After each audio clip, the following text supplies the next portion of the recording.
If you want to make a picture smaller in CapCut PC, this tutorial will show you exactly how to do it in just a few simple steps. This is really useful if your image is too large for the frame, if you want to create more space in your edit, or if you're just trying to make your design look cleaner and more professional. And if this video helps you, don't forget to hit the like button and subscribe for more easy CapCut tutorials.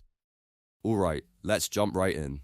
First, open CapCut on your PC and either create a new project or open an existing one if you already have your edit started.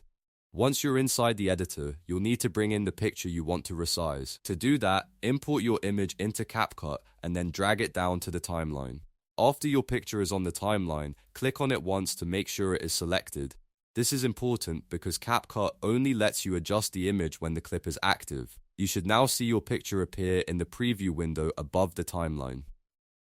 Now here's the main step. In the preview window, look for the corner handles around the image. These are the little points you can use to resize it. Click and drag any corner handle inward to make the picture smaller. If you drag inward from a corner, CapCut will keep the proportions locked, so your image won't look stretched or distorted.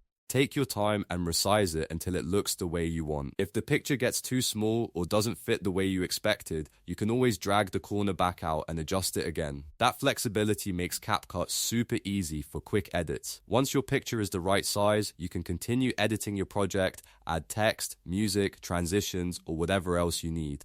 And that's really all there is to it.